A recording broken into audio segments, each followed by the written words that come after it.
begin and operate a steel band.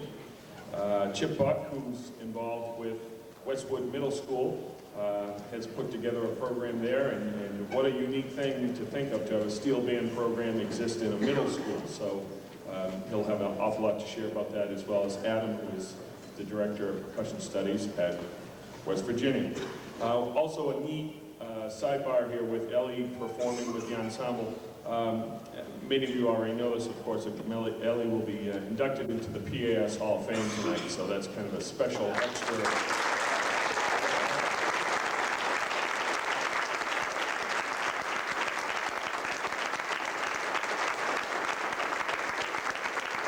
So, without further ado, Adam Mason, Chip Buck, and the West Virginia University Steel Band.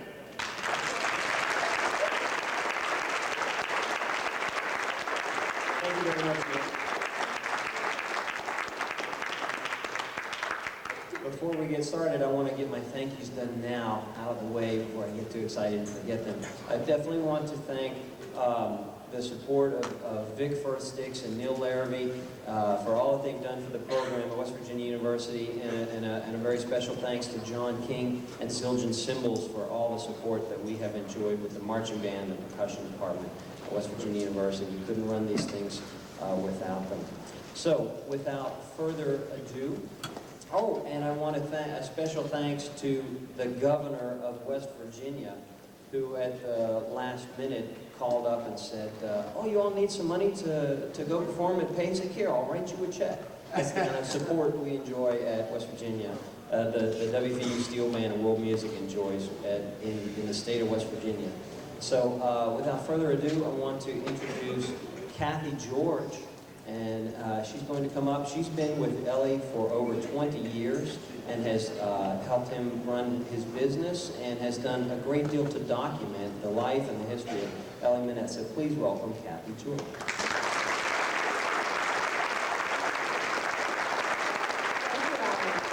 Thank you all for joining us here this evening or this afternoon. Ellie has often said, what does it profit a man to keep what he knows to himself? The interesting thing about that comment is that when you're running a business, keeping what you know to yourself is a cornerstone of competition. But for Ellie, his passion has always been in sharing the growth and the development of this instrument. And that has been the most important thing. And so that is the cornerstone of a legacy. And it has been my privilege and my honor to assist him in developing and growing his passion, and to successfully merge together entrepreneurship and the educational growth of this art form. This is the last acoustical musical instrument created in probably over 150 years, and so there's a lot of responsibility. Our coming here to PASIC is something that we couldn't do alone, Ellie and I. We've had much help with the state of West Virginia, as Adam mentioned, and the hard work of the students that you'll see performing today. And much like you, they enjoy and love this instrument. We've also had with the professors and faculty helping this thing come together, and mostly the hard work of Ellie's team of gifted apprentices and master craftsmen who work at Minette Steel Drums. All of this is going on in Morgantown, West Virginia, and we invite you actually to come visit us there, as well as visit our booth at PASIC. This is what we all do to continue this art form and to grow this art form. It would be in Trinidad, the land of carnival and oil, where we had an interesting brew that helped to grow this art form. And Trinidad also gave us Ellie. Ellie has almost been sort of on loan to us, as with many of the people in his contemporaries, they were not deterred in wanting to grow this music and share their music. And so we do everything that we can to help promote that. And it's in that sharing that I welcome you to this concert, and thanking Trinidad and thanking Dr. Ellie Minette.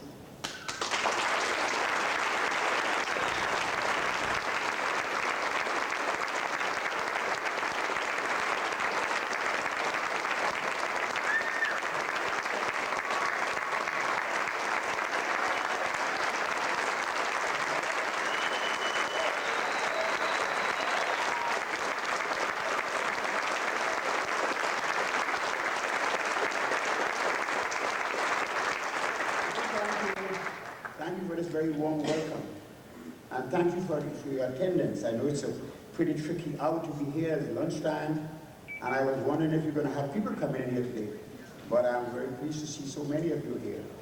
Now, we are here today to present to you this wonderful instrument, and all of you are very interested in it. And most of you I have worked with for many, many years, over 35 years in this country, 37 to be exact. And I work with many of you. And you know the name Ellie Manette is synonymous with steel band. Wherever around the world you say steel band, Ellie Manette name comes up. Why? It's because I've stayed in an art form for 65 years. Could you imagine that? 65 years, I'm 11 years old. I bang on trash cans. And today I have developed the trash cans from garbage to a sophisticated instrument.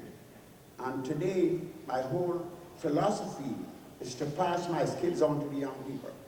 I don't intend to retire with the skills in my hands and my mind. It has to be passed on to the young people. They will take it further for the future for all of you to enjoy. If I don't start the process of teaching now, I won't have any other time to do it. So I've been teaching at West Virginia University for the last 13 or 14 years, teaching a program where a lot of students have graduated from me and right now have their own business around the country. Every instrument in the steel band world today was fashioned to some extent after Ellie Manette's ideas. I started in 1937 on trash cans. I developed in 37 to where I am today, creating 7 instruments out of a family of 10. I created 7, and why I did it and how I did it, ladies and gentlemen, I had a great love for music as a young boy. And my parents used to pour to buy the musical instrument, the violin and the piano and the flute and whatever. So I decided to bang on trash can and try to create my own music from trash can. And it came about after trial and error for 50 years. I developed these instruments for 50 years of trial and error. There was no one to dictate or to point out or to give me any ideas as to how to fashion them. But they ultimately was done. Now I have all the ideas geometrically and all the knowledge of this segmentation and everything on the drums. It's very easy for young people to learn it because 5 years is not a long time for learning this instrument. It took me 50 years. And in 5 years, these young people that I am tutoring, they are as good as I am today, and I expect them to be better in the future, and expect that to happen. I always say to the young people, I'm working with some of them right here, if you don't become better than Ellie Manette, I will be disappointed. I will not have done my job right. If I have done my job right, you will ultimately be better than me. Everyone starts here, take it to a plateau, and the young people will take it further to the next level. And that is what I'm expecting from all these guys here. Now, the evolution of the art form, ladies and gentlemen, is started in a very humble way. The slaves of Trinidad and Tobago, they were brought from the French and the Spaniards and the British, and everybody brought the slaves to the island of Trinidad. And they were in bondage.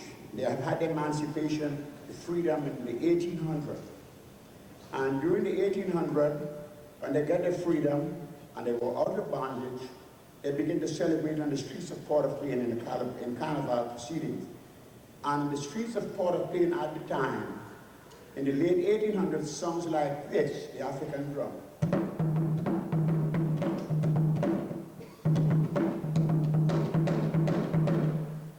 And now that is a part of what is just an idea of what the drums sound like at the time. We have a professor here who knows much more than me about this, but I'm just giving you an idea. Now that was outlawed due to political reasons, and the bamboo came in. The bamboo came in, which is an enjoyment. The young people cut bamboo plantation down and they create these stalks to create rhythm on the pavement of Port-au-Plaine, and the bamboo sounds like this. And then that was outlawed also in the late 30s, and then what happened now, the trash cans came in. When I got involved now in the trash cans, because the African drums, I was not there at all. The bamboo, I was very young, 7, 8 years old, 9, 10. Then the garbage cans, trash cans came in. It sounds like something here. And that's something like what you would hear on Port-au-Plaine at a given time at that era. And that trash can went on from 1937 to about 1945. Then what we call the ping pong came in. in a very crude way. It sounds like something like this. You will hear that sometime on an old record. You might go around and see the Caribbean people, record the Caribbean pictures on the album, and you will hear drums like that on those drums at the time. That was way back in the middle 1940s. Now, ladies and gentlemen, you have heard the African attack of it, the bamboo, the trash can, the pan around and that ping pong. So now what I'll do today now is to give you a concert conducted by Sean Roberts, the West Virginia University Steel Band. Take it away, Sean.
Ladies and gentlemen, this is what the steel band started, how it started from Very humble beginning. The red came there, what he called pound around the neck, and now we're going to introduce you, Chuck, my very good friend, to show you how easy this is to start a speedy band of such.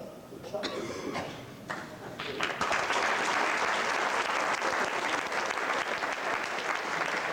I want to share a story. Several years ago, we took our middle school steel band out to the University of Miami to play with Chris Tanner's group out there. We were having dinner, and Ellie looked at me and he goes, middle school kids, I had a bunch of 10 and 11-year-olds, and he looked at me and said, that's how old I was when I invented this instrument, when I started playing this instrument, which kind of took me back because I teach 10 and 11, 12-year-olds every day, and I thought, holy cow, to have that vision, it's just a fantastic thing. So let's, one more time for Ellie.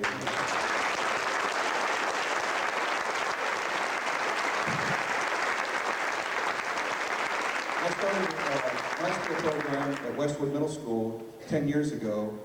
I took a workshop, one of the first workshops they had at WVU. I'm a percussion graduate from WVU, and I had no inclination of starting a steel band. I was taking it for some graduate credit.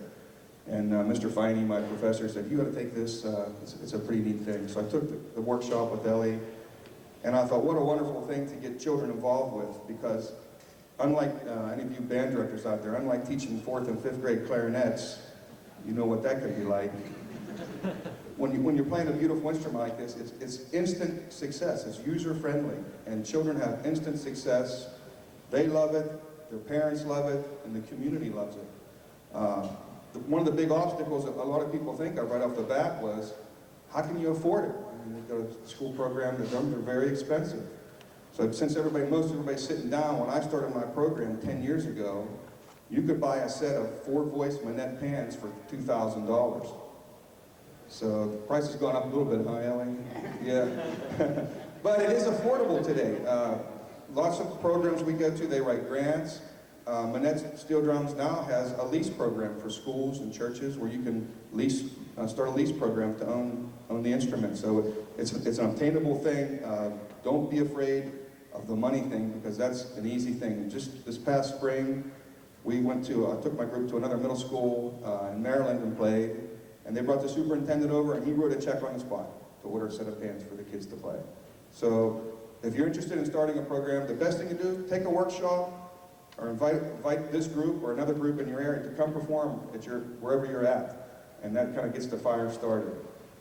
What I do with my kids, and I didn't have any training on pan when I was a student, so I didn't know anything about it either. So I would call Ellie or Kathy and I said, you need to send me somebody to show me what's going on here. And that's the other beauty of the steel drum. Everybody is so eager to help you get started. You could call them and they'll send somebody out.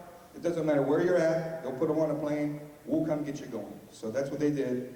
It helped me though, because my school's only 2 miles from where they build the drums, so that was a little easier.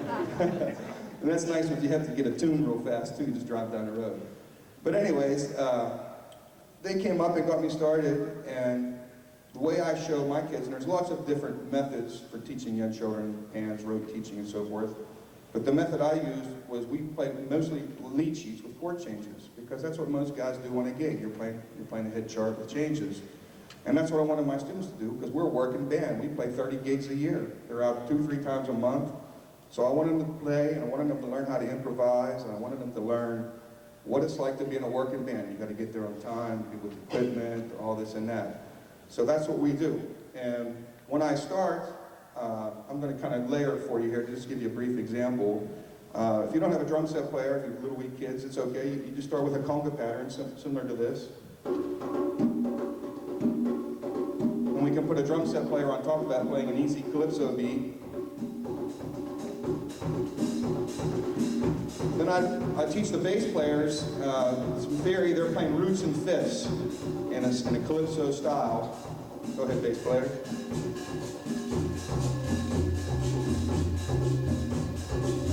And in my band, by the way, this is the same instrumentation as my band at my school.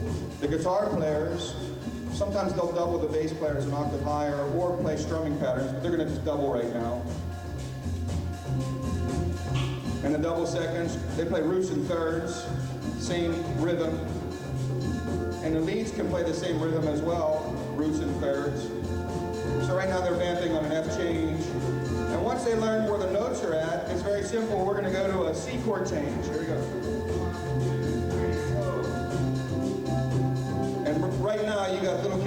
wild in your room because they're making this great sound. And we'll go back to an F.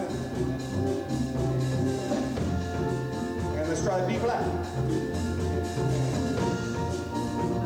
And in 2 minutes, I mean literally in minutes, you can have kids playing stuff like this. Let's go back to the F change.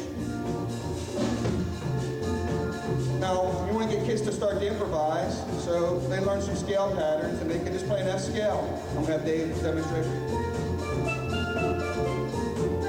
Go ahead and play some other rhythms there for us, Dave, on F, some improvising.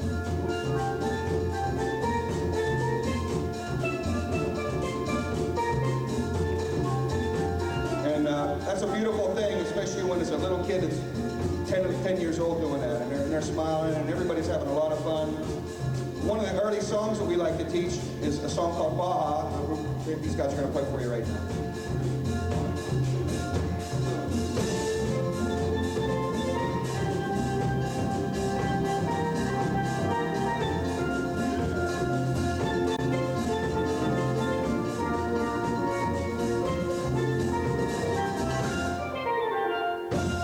Yeah, thank you very much, guys. I'd be remiss if I didn't say I have 2 students in the WVU Steel Band now that are products of my program, Cassie Kelly over here and Dave Longfellow. When these guys started, when Dave started and Cassie when they were in 6th grade, coming into the band room and playing at lunchtime, and here they are. Dave's the assistant director for this group now. So we have lots of handouts. I'm kind of running short on time here, but please take a hand, also grab some of the handouts in the back. If you're interested in starting a program, contact us, contact the people on the handouts, because it's a great thing that you can do. And you'll have a lot of fun, which is the main thing. I'm going to turn it over to Adam now. He's going to talk about taking it up to the next level, high school, collegiate level.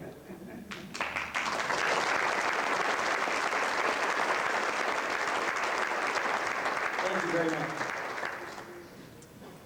The steel program at West Virginia University is very unique. It's part of the World Music Center, which is under the direction of Dr. Pascal Young, and Pascal's right here. Let's give Pascal, Dr. Young.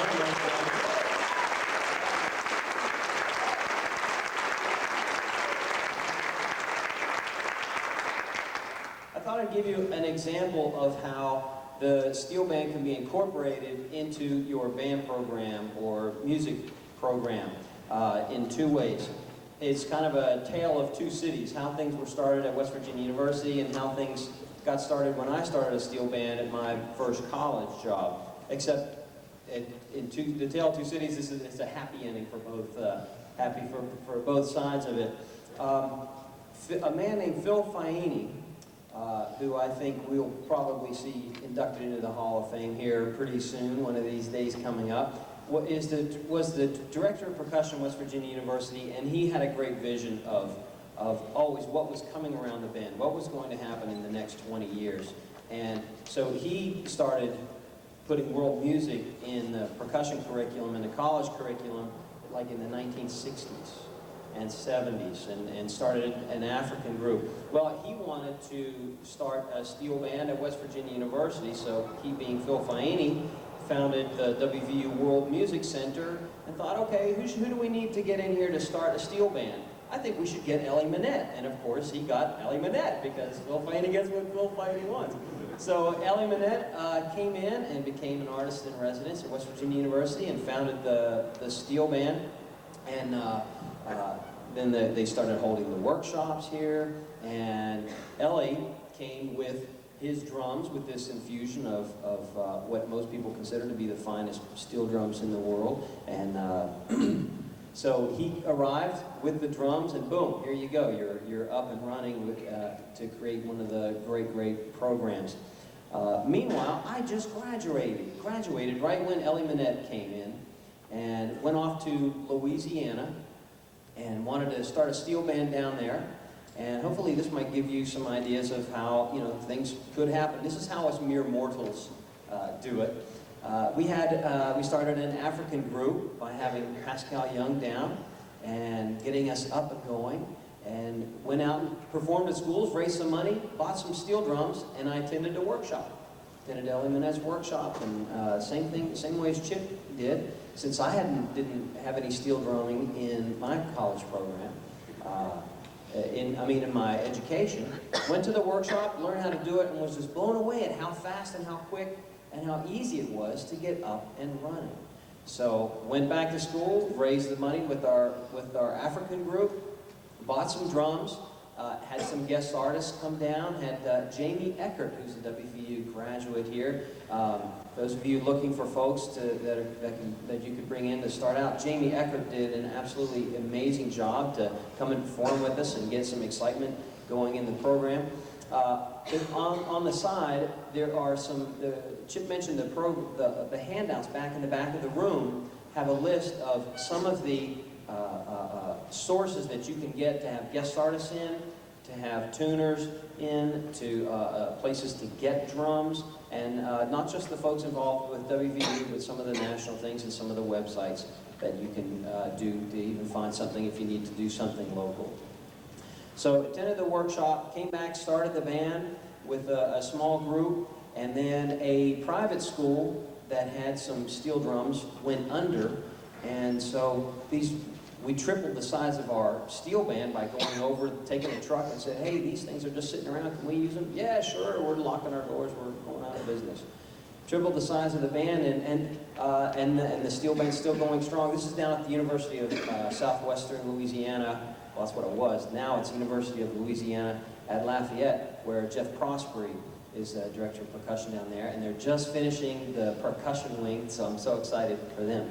Well, I got the job at West Virginia University and moved back here and came into this monster program. I am now in an entirely different model. I am an administrator for the steel band. I'm director of percussion and oversee the percussion ensembles and direct percussion ensembles.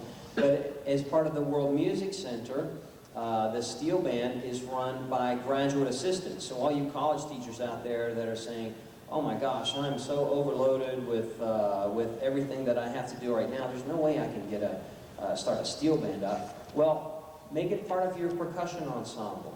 You know, we did it at USL, and before you know it, the kids were writing music for steel. We were playing Zydeco music on steel band. It was becoming part of the percussion ensemble, an integral part of that. This other model which is big, is part of the World Music Center, and it's run by a graduate assistant. It's conducted by a graduate assistant. And before we start our piece, I want everyone to please give a warm welcome to, this is Sean Roberts, a doctoral candidate at WVU, and he's conducting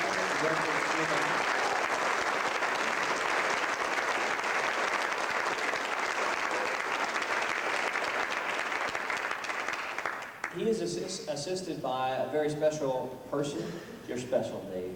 A very special person. He's a product of Chip Buck's steel band program, and he came to WVU and had already been to Trinidad and played in Panorama, was the youngest American, and we understand he was the fastest American to ever learn the Panorama music.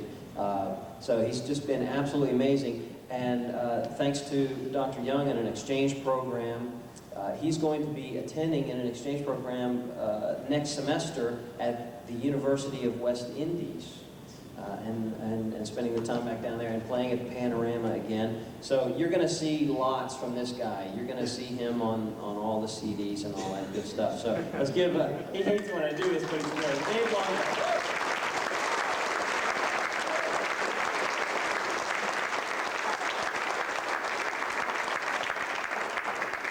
Lastly, having a guest artist in is really a key to success, to getting this thing fired up. And even if you can't, you can do it. If you can't afford a guest artist, you can do it yourself. We really want to encourage all of you to just understand how simple this process is to get it going. And once it gets going, you just keep taking it to the higher level. But some of the guest artists that we've really enjoyed at West Virginia University and down at USL is like Chris Tanner, who's a graduate of the program at University of Miami of Ohio. He's great to come in, works with kids at all levels. Tom Miller is absolutely fantastic out from with Pan Ramage Productions out in San Francisco. Unbelievable. Darren Dyke. There are so many guys that are writing great music that will be just incredible with your kids. So really want to encourage you to do it. Anthony Haley, he's right up here in the front row, who runs the Virginia Arts Festival and works the African group and the steel bands there. So many people that are just dying to help you. So don't hesitate to do it. Okay, I'm going to show you a way to get the music started, to just take it up to from where Chip Buck left off, is from doing changes to doing an actual chart. This is a simple chart that basically, when the light bulb goes off with your young students, they realize, hey, I'm reading music, but I'm just playing the changes. Oh, there's the F chord, and I'm playing a comping pattern, and it's all written out. So this is a piece that I wrote with, along with a friend, Javier Garcias, and it's called Largate de Aquí, and it is it's a bit of a salsa tune. And I want to show you how the layers are put together, and it's just an exact, it's just the very next step up from doing the contunes, but it's written out. And when things are written out, you can add some more things to get away from the straight repetition, add little variations and rolls and color things and different fills and that sort of thing. So I'm going to show you how we layer that, but I need to introduce our guest artist. One of the interesting things that you can do to spice up your steel band program is to add other instruments, add singers.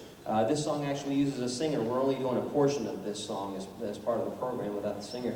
But we're very happy to have the saxophone professor from West Virginia University. And wait till you hear this guy. He's gonna blow you away. Please welcome Dr. Curtis Johnson.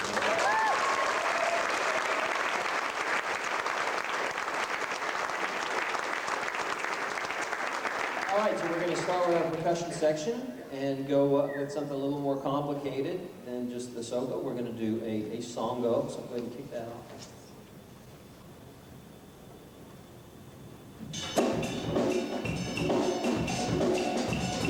Then we add the bass layer.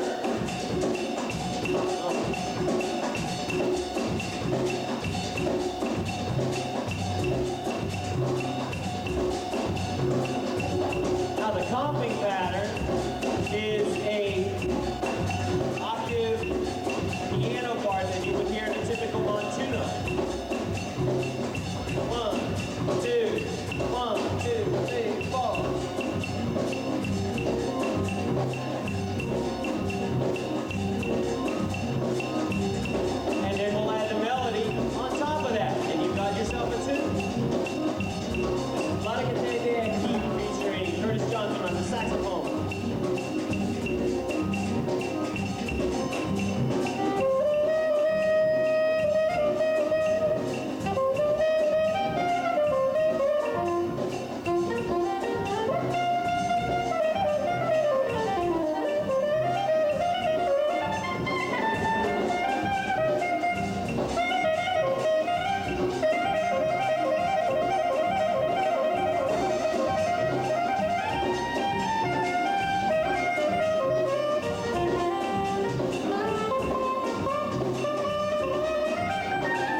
says.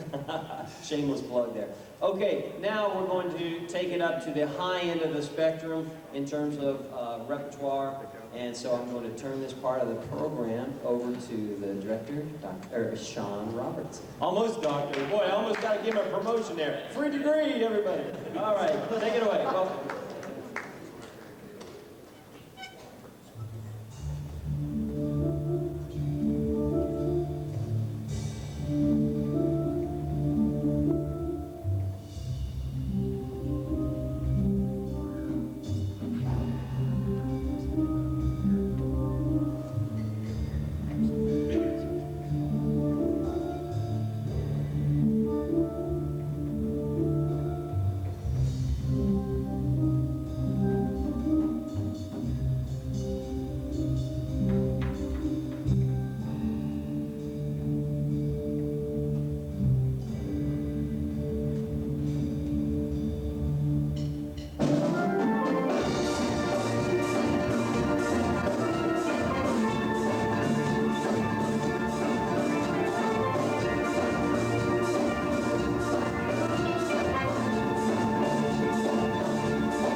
much. I just want to talk a little bit about the pieces that we're playing. We just played My Paradise, which is actually one of Ellie Manette's tunes, transcribed by Dave. We worked hard last semester to get that out. We have to get some more tunes out of them. We like that tune, right?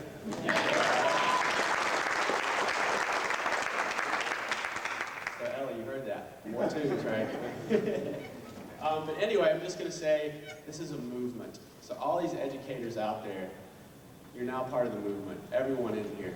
Let's keep it going. Do everything you can to get people involved in this. Play out. You don't have to be a percussionist.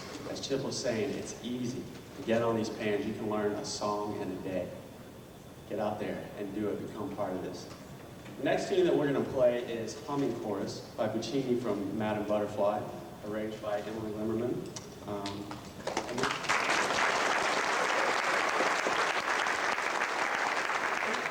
And that's fulfilling one of Ellie's dreams. He constantly talks about classical music. Grew up listening to classical music. Wants a symphony of still. He says before he retires, which he says every year he's going to, but we don't believe him.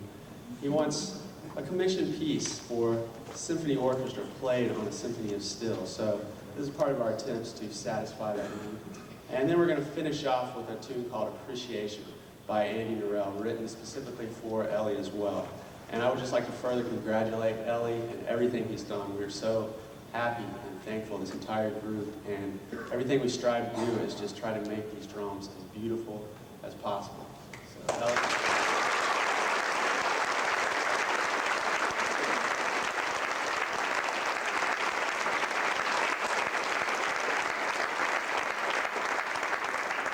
And you guys have a job showing your appreciation as well. During that tune, you feel the need to rise and dance. That's the important part of the art form, so don't. Thank you so much for being here.